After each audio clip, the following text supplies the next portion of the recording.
Allah kahretsin. Aç şunu aç. İnanmıyorum gerçekten ya. Bayağı bıçaklı kavganın içine girdik ya. Hiçbir şey söylemeyin. Lütfen gidin lütfen. Tamam lütfen. Ne yapacağız şimdi biz? Ne demek ne yapacağız biz ya? Bittik biz Ege, bittik. Ne yaptım? Ne yaptım ben? Arkadaşlar bir sakin. Ne sakin ya? Şu an olduğumuz duruma bak Allah aşkına. Ya Mert, sen bizi nasıl böyle bir şeyin içine sürükleyebilirsin? Haklısın. Yapmamam gerekiyordu biliyorum. Oğlum sen geri zekalı mısın? Bıçaklı adamın üzerine atladın. Ne bekliyordun? Ege tamam. Bahar tamam ne? Tamam ne? Düştüğümüz hale bak, saçma sapan bir şeyin içindeyiz. Tamam ne? Abin halleder değil mi? Sonra işin ucu bize dokunmasın. Ne münasebet ya işin ucu bize dokunmasın falan. Benim olayla hiçbir alakam yok. Kendi başınızın çaresine bakın. Gidiyorum ben.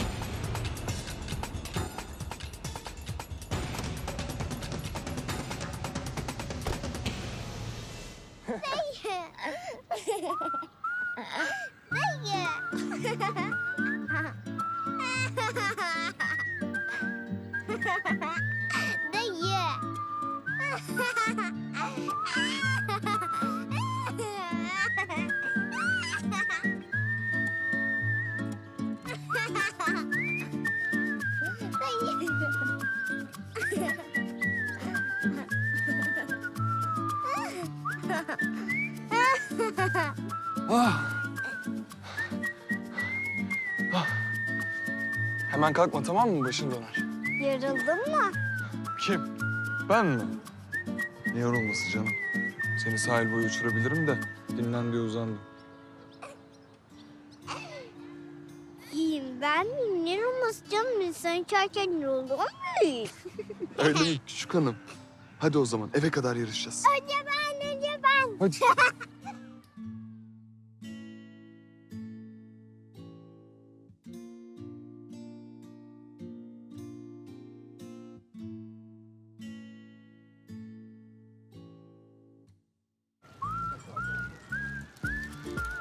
Hadi.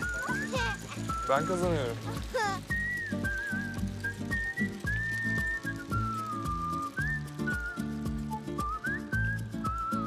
Çocuk doktoru olabilirim aslında. Çok çocuk var. Okula başladığında uzmanlık alanını seçersin. Diş hekimi de olabilirim bak. Niye? Herkesin dişi var diye mi? Bir karar ver ablacığım. Sen öyle mi yaptın? Benim çocukluk hayalim... Eyvah. Alo.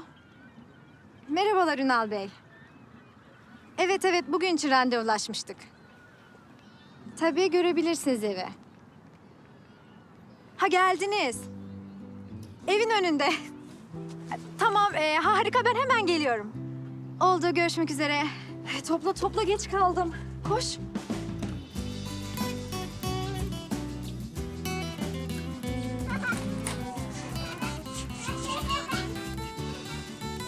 Ben kazandım. Ben kazandım. Tamam sen kazandın. Şimdi güzelce banyoya git. Elini yüzünü güzelce yıka tamam mı? Tamam. Hadi bakalım. Ne bu haliniz sizin böyle? Ha? Ha, eve kadar yarıştık.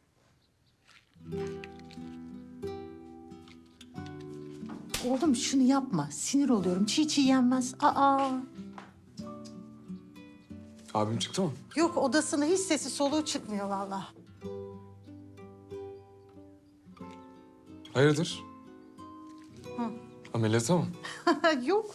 Çok tuzlu çıktı yaprak böyle ellerim buruş buruş olunca bari eldiven takayım dedim.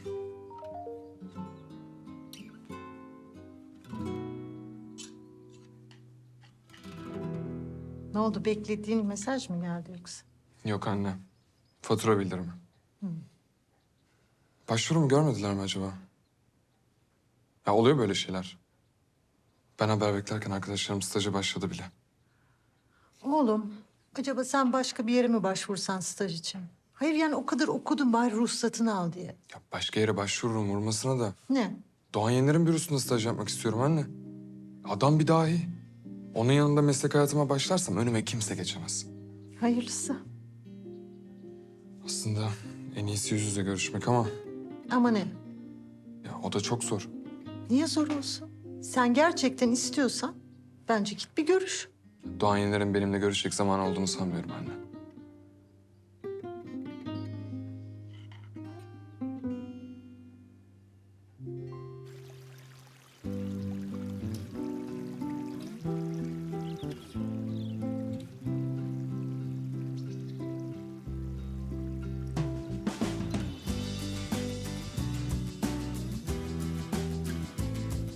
Doğan Bey.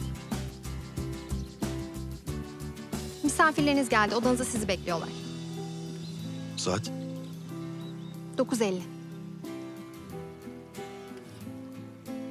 10 dakika erken gelmişler. Biraz beklesinler. Peki.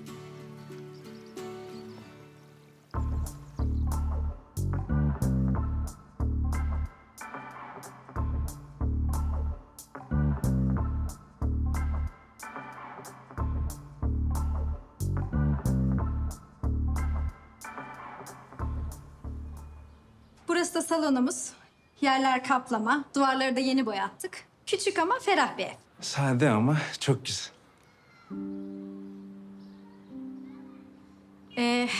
Değil mi? Manzarası da güzel. Yeşilliklere bakıyor. Öyle. Yemyeşil. Bayağı güzel. Tam misafir ağırlamalık bir ev. Bu evi bir şartla tutarım. İlk misafirim sen olacaksın. Ne münasebet canım. Beyefendi siz bu evi tutacak mısınız, tutmayacak mısınız? Yani ne bileyim. Şimdi pek de içime sinmedi ama.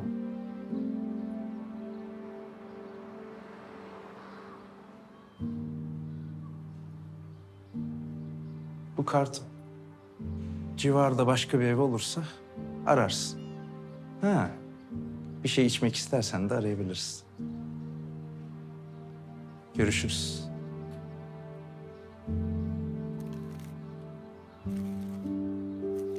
Hoş geldiniz. Hoş bulduk. Hoş bulduk Doğan Bey. Buraya kadar boşuna zahmet etmişsiniz. Mahkemede görüşürdük. Gelmek istedik çünkü anlaşabileceğimizi umuyorum Doğan Bey. Bu aşamaları geçtiğimizi düşünüyorum Fatih Bey. Müvekkilim Mehmet Bey'in bütün mağduriyetini karşılamaya hazır. Nasıl olacak o? Ha, müvekkilimin eline biraz para tutuşturup kendi hayatına tertemiz bir sayfa açacak. Bu durum Mehmet Bey için de geçerli. Burada söz konusu olan müvekkilimin itibarı, onuru, haysiyeti, yıllarca hizmet verdiği bankadan kovuldu. Yetmezmiş gibi manşetlere banka hesaplarıyla oynayan dolandırıcı olarak çıktı. Mehmet Bey onurlu bir insan beyler. O günden sonra yıllarca yaşadığı semtten taşınmak zorunda kaldı. İnsanlar yolda yürürken onu gördüğünde dolandırıcı bu adam dediler. Şimdi temiz bir sayfa açabilmesi için masum olduğunu o insanlara ispatlamak istiyor. Bunun için de müvekkiliniz o sanık sandalyesine oturmak zorunda. Peki bu durum Mehmet Bey'in kırılan onurunu geri getirir mi? Böyle bir görüşme yaşanmadı varsayıyoruz beyler. Müvekkilinizin en ağır cezayı alması için elimden geleni yapacağıma emin olabilirsiniz. Ek olarak maddi 1 liralık, manevi 10 milyon liralık tazminat davası açacağımızı da müvekkilinize iletin lütfen. İyi günler.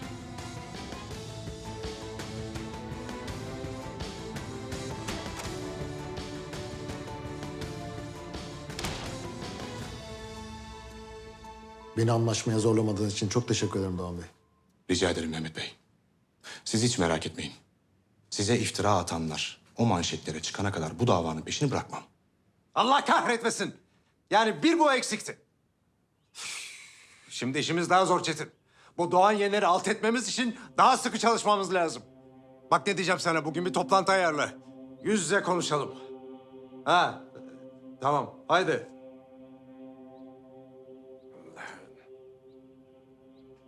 Tahsin'cim ne oluyor? Ya bize dava açanların avukatı Doğan Yener olmuş. Yani tam da ailelerle anlaşmak üzereydik.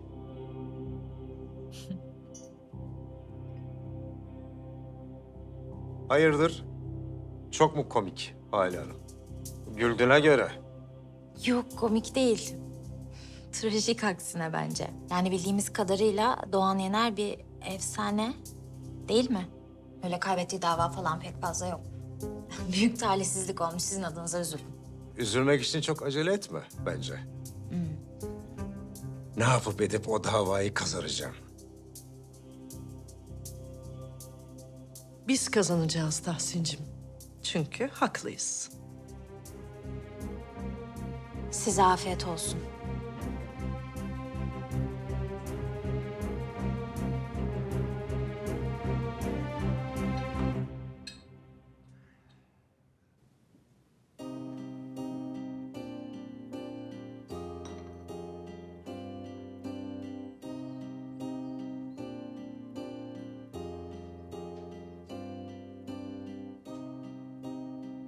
Bana kahve yok mu? Ödümü kopardın Doğan. Hem sana kahve mavi yok. Sinir yapıyor sende. Sende de yapmış gibi. Çok mu belli ediyorum? Hayır ama ben anlıyorum. Severek yollarını birleştiren insanlar boşanma noktasına geldiklerinde birbirlerinden neden bu kadar nefret ediyorlar? Hem üzülüyorum hem de çok kızıyorum. Sana hep söylüyorum yanlış taraftasın diye. Sen çiftleri ayıran değil, aralarını bulan tarafta olmalıydın. Sana aldığım kravatı takmışsın. Bunun uğruna inanmaya başladım. Güzel bir haberin var o zaman. Bilmem. Adli tatil başlamadan önce son bir dava dosyası aldım. Tahsin Tayman. Abi konuştun mu? Konuştum. Adamı ikna ettim. Bir özür dileyip tatlıya bağlayalım. Tamam. Tamamdır abi. Adamı alıp geleceğim, geç kalmayın. Tamam. Abimle konuşuyorum şimdi. Şimdi çıkıyorum emniyetten. Kafede buluşalım. Sağ olasın. Yaşar aradı. Adamla konuşmuş. Gidip özür dilersek şikayetini geri çekecek. Abi duydun mu beni? Aynen Mert, bir saniye abicim dur.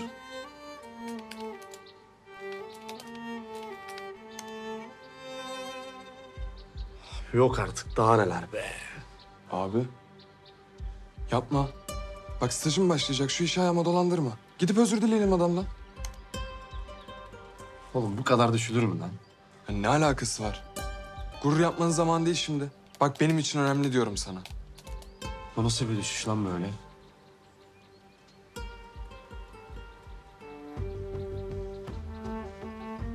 Yine mi?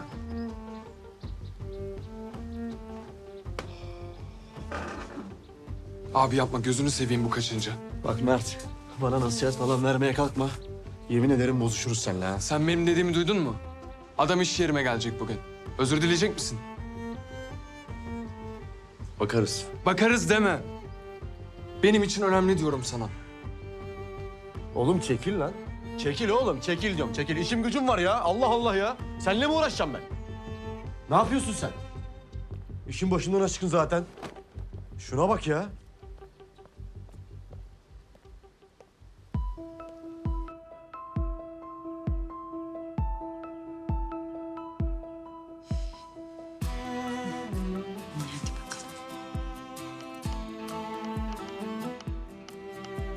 Hale Vural.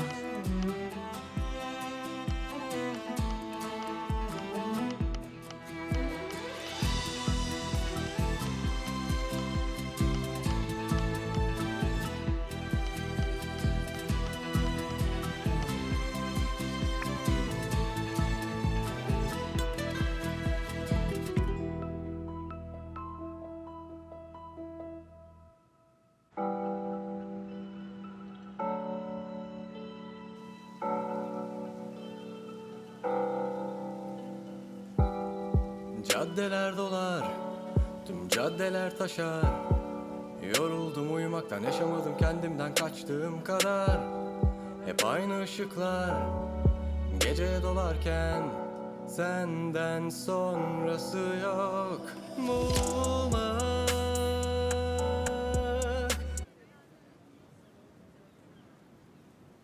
Geciktiniz. Dakik bir adamım ben. Geç gelene ödev falan vermem. Dalga geçmeyi bırak da ödevden haber ver. Hadi yine iyisin. Telafiye falan kalmadın. Tamam diyorsun yani. Ödevini ben hazırladım. Tamam diyorsam tamamdır. Ama benim hesabım tamam değil. O nasıl olacak? Pardon. Hemen gönderiyorum. Kusura bakma ya. Unutmuşum.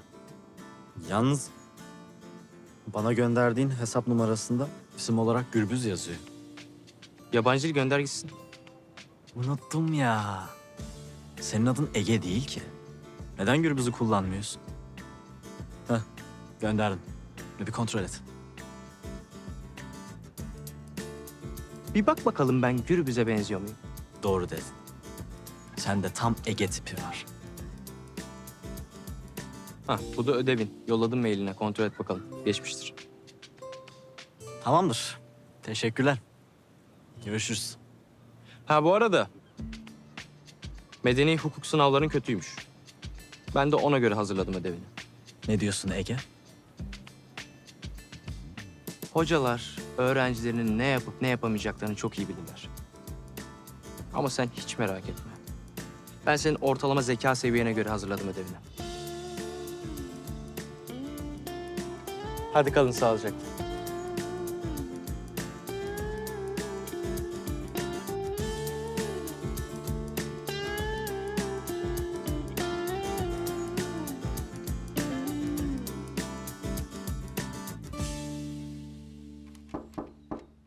Girin.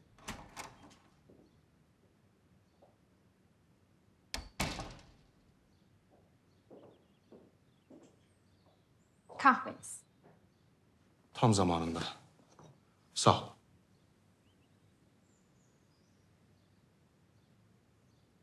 Tülin görmedi değil mi?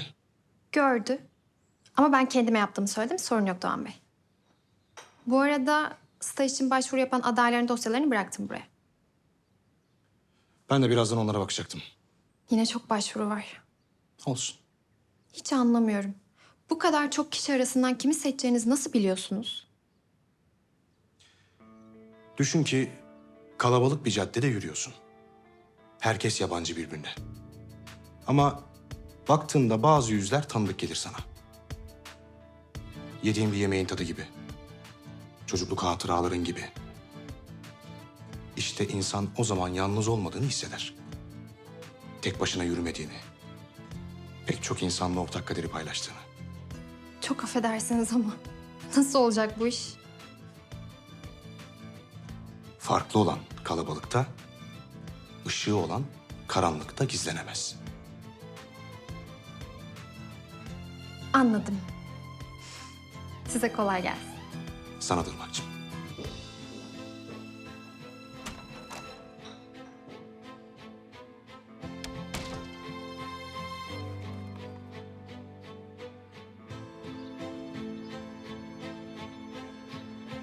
Kusura bakmayın. Geciktim biraz.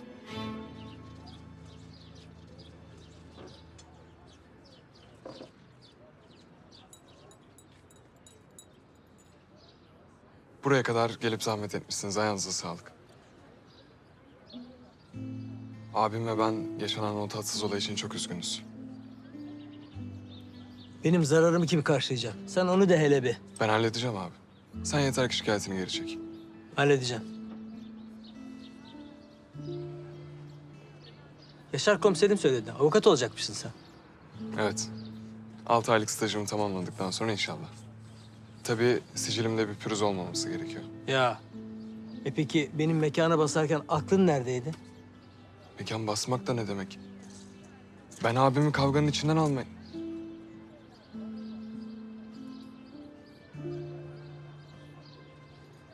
Kusura bakmayın. Abim ve ben olayın bu kadar büyüyeceğini tahmin etmemiştik.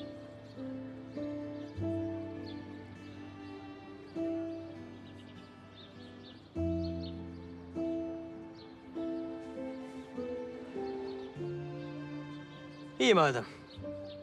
O abim bir özür dilemedi ama sen iyi bir çocuğa benziyorsun. Yaşar komiserin de hatırı var. Bu seferlik affedelim bakalım. İşte bu kadar. Komiserim beni mekandan beklerler. Hadi kalın sağlıcakla. Kusura bakmayın tekrardan. Teşekkür ederim. Eyvallah abi.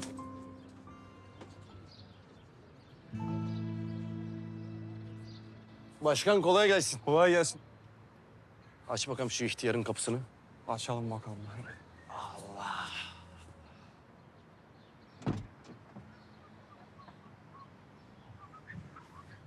Kapat.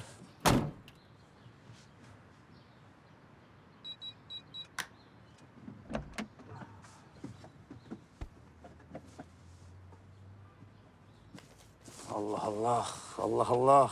Oğlum bu paralar bende olacak var ya. Ya bırak olsa ne olacak? 2 günde batıracaksın. Sen onu bırak da ne diyeceksin Salih'e? Serkan oğlum ben böyle bir düşüş görmedim ya. Bak 1 saat içinde para yok oldu resmen. Dedim sana bilmediğin işe girme dedim kaç defa. Nasıl ödeyeceğiz şimdi adamın parasını geri? İşte bana biraz inansa, tamam biraz güvense, biraz beklese beni. Ne beklemesi ya? Adam parasını 2'ye katlanmış halde iade istiyor. Ne beklemesi? Allah Allah Seko. Bu işler böyle hadi ince olmuyor kardeşim. Nasıl oluyor? Beklemek lazım biraz. Hem şu an çıkamam ben. Niye? Oğlum çıkarsam şu anda alış fiyatının bayağı bir altında çıkmış olur. Ne kadar altında? Bayağı bir altında. Ne kadar ya? %45. Yuh! Vallahi. Delirdin mi ya? Ben bu parayı alana kadar akla karayı seçtim. Ya bunların sülalesi çöker tepemize. Canını al, parasını batırma bunların. Sen bir gerildin ha. Niye acaba? Tamam oğlum bulacağım bir yolunu ya. Allah Allah. Sen sür hadi sür. Sür geç kalmayalım. Bak elin ayağın titriyor şu anda senin.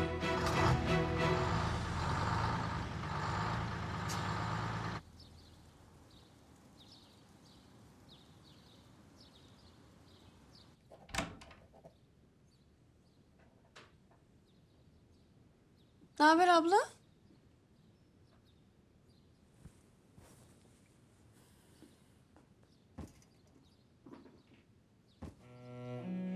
Kötü. Aa niye ne oldu? Evi kiralayamadım. Müşteriyi de boğabilirdim. Olsun abla dert etme. Sonra boğarsın. Faturaları ödeyebilmek için yarın en az 2 ev kiralamam lazım. Tamam yaparsın ablacığım. Bak sen şöyle düşün.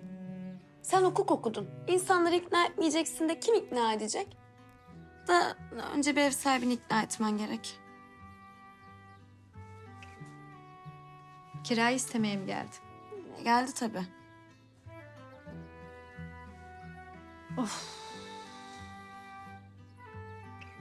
Şu stajın başlasaydı bir an önce. Yenertan Hukuk Bürosu'ndan da haber gelmedi. En yüksek stajyer maaşını da onlar veriyor. Ne güzel olurdu şimdi. Neyse, ben bulacağım bir çaresini. Sen merak etme. Ha bu arada, yemek yedin mi sen? Yok yemedim. Şş, Faturaları karşılayacak kadar değil ama benim ikimize yemek ısmarlayacak kadar param var. ha, Hı. zenginiz. Yani oyun ablalığı fena kazandırmıyor. Allah Allah. Ben de mi başlasam şu işe? Olmaz. Niye?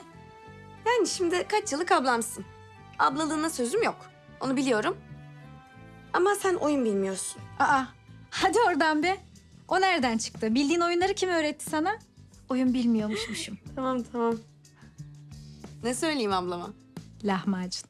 Evet, bir tane lahmacun istiyorum. Hatta soğanlı olsun. Bir de ayran. Ayran da olur. Bakayım başka. Bu kadar yeterli. Teşekkürler Banu Hanım. Rica ederim.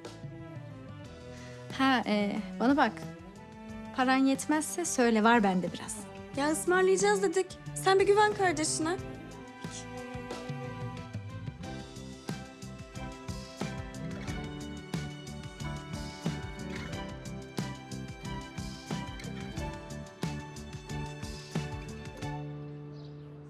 Afiyet olsun.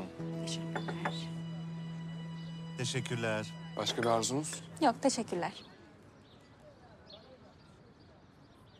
Bakar mısın?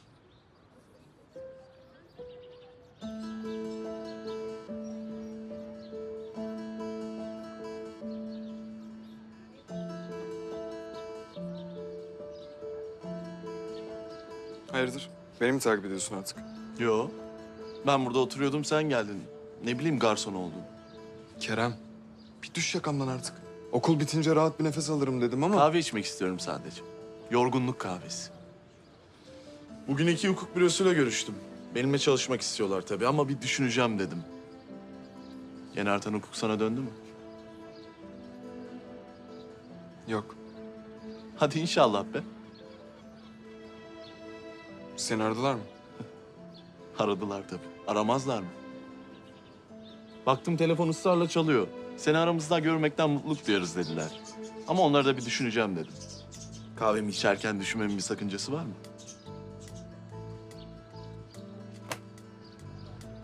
Kahveni nasıl alırsın? Sade.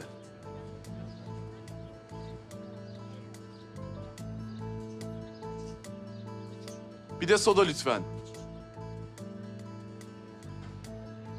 Bir sade Türk kahvesi, bir tane soda.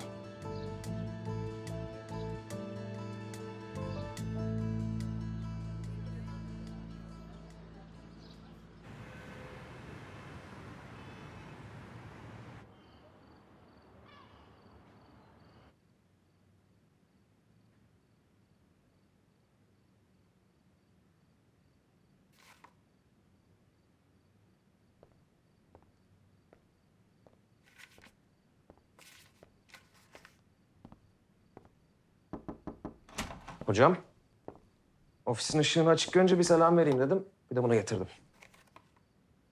Berk. Midemizi bozmayalım gece gece.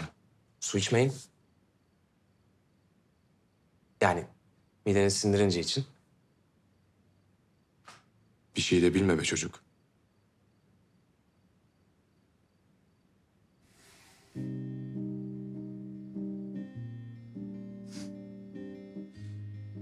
Peki. Söyle bakalım. İnsanlar kaçta uyanmalı? Saat 5 iyidir hocam. 5 mi? Hı. Erken değil mi 5? Çok uyumak tembel iş hocam. Mesela Yavuz Sultan Selim'in günde 3-4 saat uyuduğunu biliyor muydunuz? Duymuştum evet. Peki. Ünlü matematikçimiz rahmetli Cahit Arif'in günde 5 saatten fazla uyumadığını. Bak onun uyuduğunu bile sanmıyorum ben.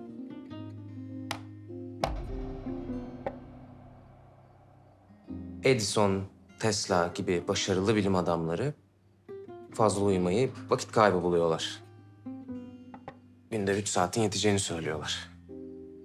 Haksız sayılmazlar.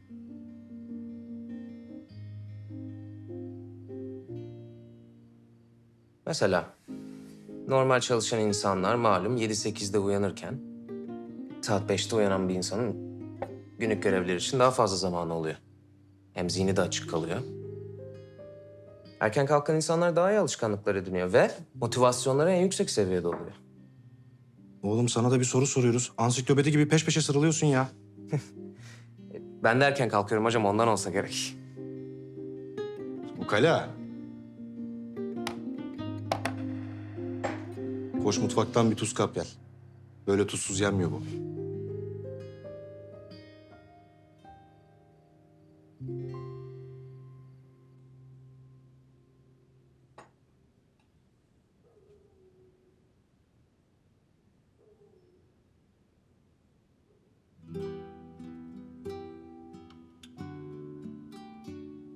Rahmetli annemiz de çok severdi. Özellikle peynirli pideyi. Bazen okul çıkışı beni almaya geldiğinde mızmızlanırdım. Ah, annem benim. Cebindeki 3-5 kuruşla beni okulun karşısındaki pideciye götürürdü. Yemeğimizi yedikten sonra böyle demli, kapkara bir çay gelirdi. Yediğimiz yemek zehir olurdu ama o kötü çayı her seferinde içerdik. Ne kadar çok anınız var. Kıskanıyorum bazen.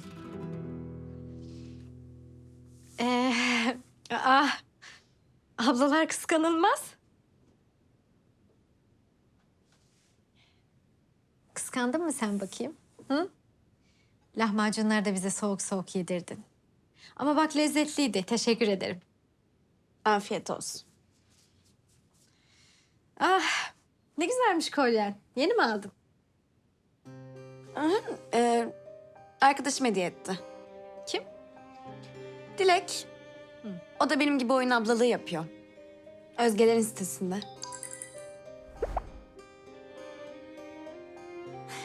İyi insan da lafın üstüne mesaj atarmış. Bir gün tanıştırırım sizi. Tabii, sevinirim.